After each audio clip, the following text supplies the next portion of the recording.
Olá pessoal, tudo bem? Estamos aqui de volta para mais uma aula sobre o nosso bloco falando sobre ecologia. E hoje nós vamos falar um pouquinho sobre a diferença entre nicho ecológico e habitat. E também vamos comentar e falar a respeito do papel que os seres vivos desempenham no ecossistema. Na aula passada a gente viu um pouco sobre a introdução, o que é a ecologia, a definição do termo, e também entendemos como que os seres vivos estão organizados em níveis dentro desses ambientes. Também falamos sobre a diferença entre fatores abióticos e bióticos. Então, nessa aula, vamos aprender um pouquinho sobre esses dois temas. Então, após a vinheta, vamos embora para a aula.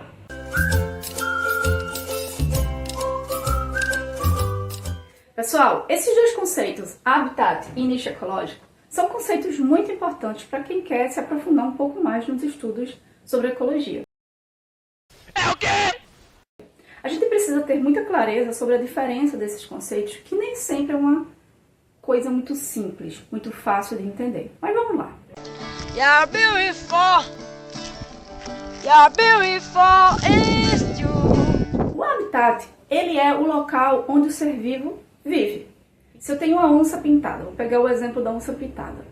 A onça pintada é um mamífero de grande porte que a gente tem aqui no nosso país e que está distribuído em alguns locais, como Floresta Amazônica, a gente tem alguns trechos de Mata Atlântica, a gente tem ela dentro no Pantanal. Então são locais onde a gente sabe que ela vai existir, ou seja, é o habitat dela, é onde ela vive, onde ela pode ser encontrada. Se a gente pudesse pegar esse exemplo para nós, onde é que a gente vive? Eu moro aqui em Recife, sou da cidade de Recife, Pernambuco.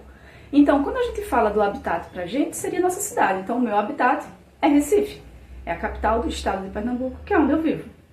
Que demais! Já quando a gente fala de nicho ecológico, nós estamos falando de funções desempenhadas por esse ser vivo dentro do ambiente.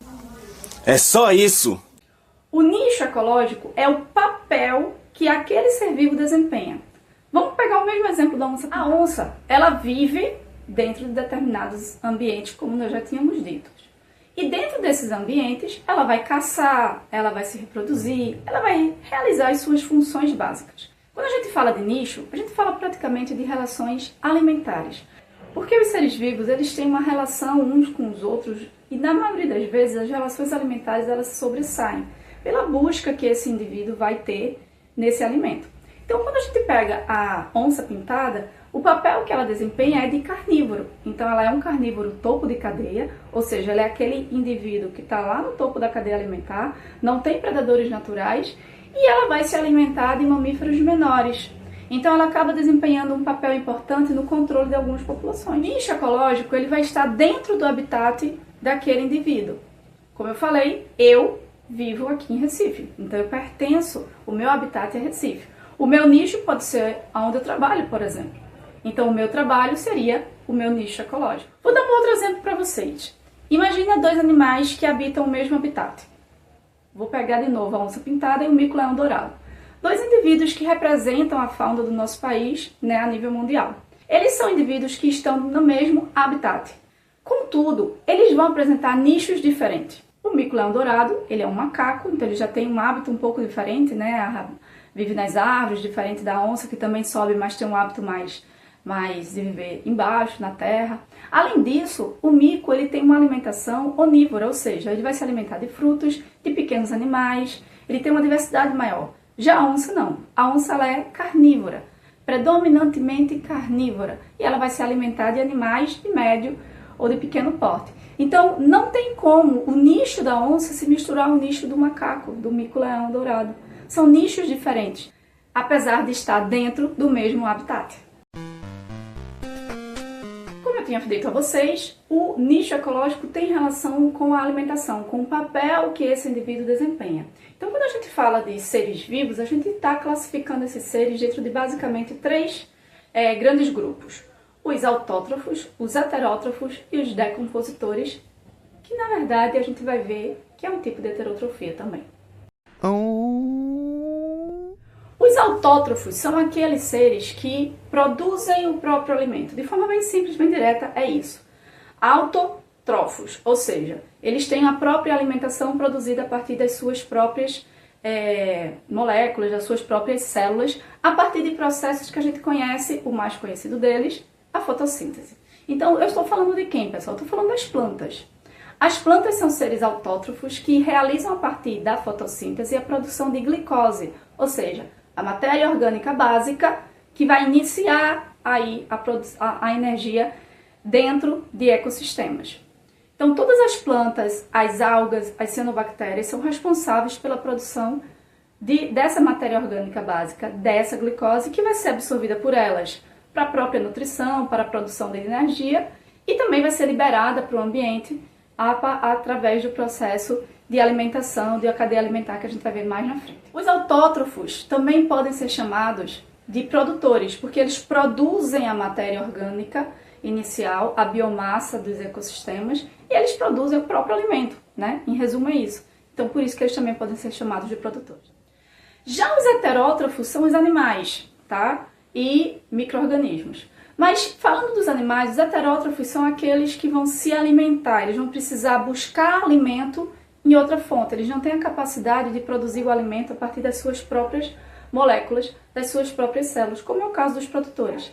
Então os heterótrofos eles vão precisar caçar outros animais ou ele vai se alimentar dos vegetais, dos produtores. E devido a isso, devido a essa diferença, eles podem ser classificados em herbívoros, quando eles vão se alimentar de produtores, ou seja, de plantas, de algas. Eles podem ser carnívoros, quando eles se alimentam de outros animais, né? Então eles vão comer a carne, por isso o nome carnívoros. E eles também podem ser onívoros, que é o caso daqueles que se alimentam tanto de vegetais quanto de carne. E ainda existe um grupo dentro desses heterótrofos que são os decompositores. Os decompositores eles são colocados como heterotrofia porque eles não produzem a matéria orgânica, né, a glicose, a partir das suas próprias estruturas, como no caso dos produtores. Eles vão precisar buscar isso em outros indivíduos. E aí eles entram como um grupo heterótrofo. Porém, eles vão desenvolver, eles vão realizar, na verdade, uma atividade fundamental para o equilíbrio de todo e qualquer ecossistema, que é a decomposição da matéria orgânica. Decompositores são fungos e bactérias, na grande maioria dos casos, que vão decompor a matéria orgânica daqueles indivíduos que morreram, sejam animais, sejam plantas. O que é isso? É fazer com que o corpo desses indivíduos, a carne ou a estrutura, os tecidos dos vegetais, sejam desmembrados em nutrientes menores, que vão ser reabsorvidos pelo solo e mais na frente vão servir de base para que novos produtores realizem o processo de fotossíntese, produzindo nova gama de energia, ou seja, mais matéria orgânica. Então, eles são aqueles indivíduos que vão fechar esse ciclo.